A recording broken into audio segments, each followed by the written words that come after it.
দর্শক, ভোট গ্রহণের সবশেষ তথ্য জানাতে দেশের বিভিন্ন প্রান্তে আছেন আমাদের সহকর্মীরা। আমরা যুক্ত হব তাদের সাথে। আমরা শুরুতেই যাচ্ছি মানিকগঞ্জের ঘিওর এলাকায়। সেখানে আছেন সহকর্মী মাসুদ সুমন। সুমন, কেমন চলছে মানিকগঞ্জের ঘিওরে ভোট গ্রহণ এবং সেখানকার সার্বিক নিরাপত্তা ব্যবস্থা আপনি কেমন দেখছেন?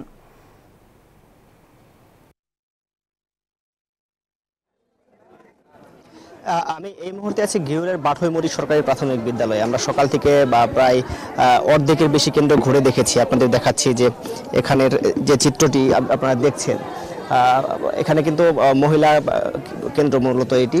এখানে যেমনটি আপনাদের জানিয়ে রাখি, 12টা পর্যন্ত কিন্তু এখানে ভোট পড়েছে 21%।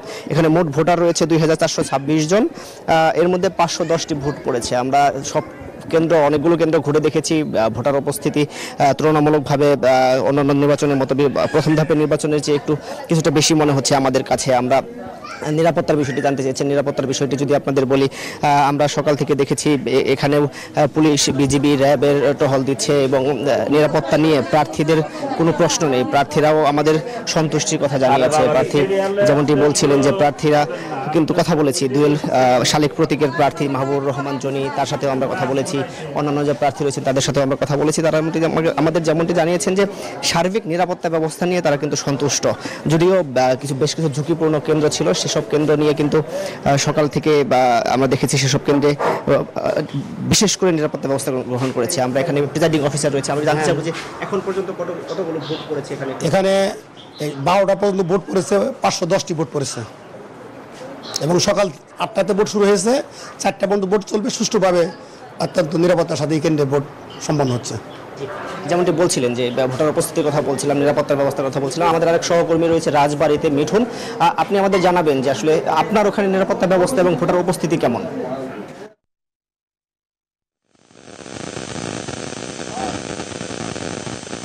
ধন্যবাদ সুমন। আপনি যেমনটি বলছেন, আসলে দ্বিতীয় ধাপের যে উপজেলা পরিষদ নির্বাচন, সেটি রাজবাড়ী উপজেলার 3টি উপজেলাতে নির্বাচন অনুষ্ঠিত হচ্ছে। রাজবাড়ী সদর, বালিয়াকান্দি এবং গোয়ালন্দ।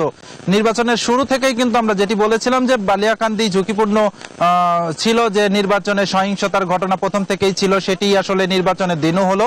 আসলে রাজবাড়ীর যে বালিয়াকান্দি উপজেলা, সেই বালিয়াকান্দি উপজেলার নবাবপুর ইউনিয়নে যেহেতু একই ইউনিয়ন থেকে 2 জন চেয়ারম্যান প্রার্থী প্রতিদ্বন্দ্বিতা করছে, বারবারই এখানে সংঘর্ষের ঘটনা ঘটছে। আজকে ঠিক সকাল 9টায় আমি যেখানে আছি, এটি হচ্ছে বড়ইচলা সরকারি প্রাথমিক বিদ্যালয়। এই ভোট কেন্দ্রেই কিন্তু একজন চেয়ারম্যান প্রার্থীর সমর্থক অন্য চেয়ারম্যান প্রার্থীর সমর্থকের উপর হামলা চালানোর পর তিনি আসলে তখন আহত হলে স্থানীয়রা তাকে উদ্ধার করে প্রথমে বালিয়াকান্দি উপজেলা স্বাস্থ্য কমপ্লেক্সে নিয়ে যায়। সেখান থেকে তার অবস্থা আশঙ্কাজনক হলে তাকে রাজবাড়ীতে হস্তান্তর করা হয়েছে, আর সেখানে তিনি এখন চিকিৎসাধীন রয়েছে।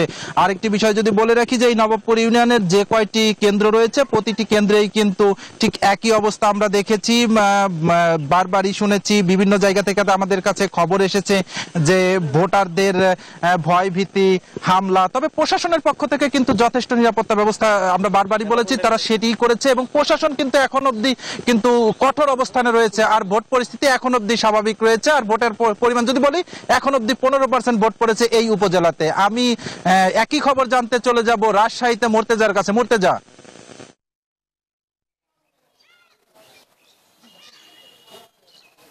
মিঠুন, আপনি যেমনটি বলছিলেন, রাজশাহীতেও কিন্তু বিক্ষিপ্ত 2-3টি সংঘর্ষের ঘটনা ঘটেছে। তবে সার্বিকভাবে যে আইন শৃঙ্খলা পরিস্থিতি, সেটি নিয়ন্ত্রণে নিয়েছে পুলিশ এবং এখন শান্তিপূর্ণভাবে সব কেন্দ্রে ভোট গ্রহণ চলছে। আর রাজশাহীর 3টি উপজেলায় ভোট গ্রহণ চলছে, রাজশাহীর দুর্গাপুর, পুঠিয়া এবং বাগমারা উপজেলায়। এই মুহূর্তে আমরা আছি বাগমারা উপজেলার মোহনগঞ্জ কেন্দ্রে। এখানে ভোটারদের তেমন উপস্থিতি চোখে পড়েনি, যেমনটি আমরা দুর্গাপুরের বিভিন্ন কেন্দ্র থেকে দেখেছি। সেখানে ভোটারদের উপচে পড়া ভিড় ছিল, বিশেষ করে নারী ভোটারদের।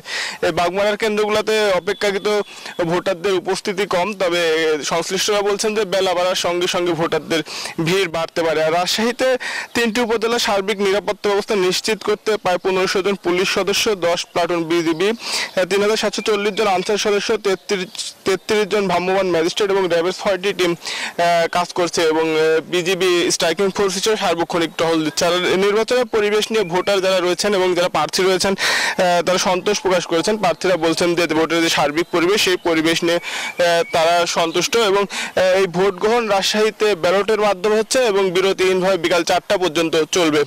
এই ছিল রাজশাহী থেকে সর্বশেষ। দিনাজপুর থেকে আরো খবর জানাচ্ছেন সহকর্মী পলাশ। আমরা হচ্ছে পলাশের কাছে।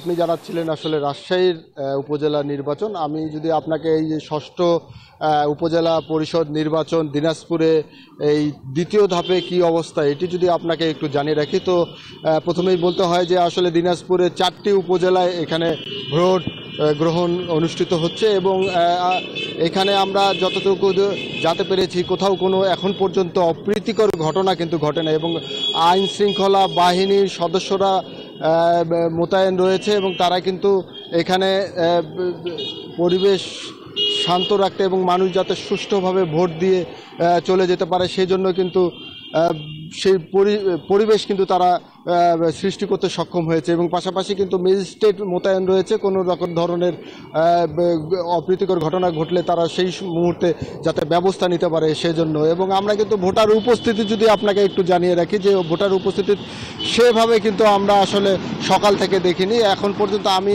যেই ভোট সেন্টারে রয়েছি এটি হচ্ছে বীরগঞ্জ সরকারি কলেজ। এই বীরগঞ্জ সরকারি কলেজের ভোট প্রায় 3 থেকে 3.5 হাজার রয়েছে। মাত্র 400 থেকে 450 ভোটার কিন্তু এখানে উপস্থিত থেকে তারা কিন্তু ভোট প্রদান করেছে এমন তথ্য কিন্তু এখানকার যে দায়িত্বপ্রাপ্ত কর্মকর্তা রয়েছেন তিনি আমাকে জানেন। তবে তারা বলছেন যে দুপুরের পর এখানে ভোটার উপস্থিতি কিছুটা বাড়তে পারে বলে তারা আমাকে জানিয়েছে। তো দিনাজপুর থেকে এই ছিল উপজেলা পরিষদ নির্বাচনের সর্বশেষ। ফিরে যাচ্ছি স্টুডিওতে নাফিসার কাছে। নাফিসা। ধন্যবাদ সহকর্মী ফখরুল হাসান পলাশ, সহকর্মী মতিউর মর্তুজা, সহকর্মী মিঠুন গোস্বামী এবং সেই সাথে মাসুদ সুমন। দর্শক, দেশের বিভিন্ন প্রান্ত থেকে যুক্ত হয়েছিলেন আমাদের সহকর্মীরা এবং জানাচ্ছিলেন উপজেলা নির্বাচনের সবশেষ খবর।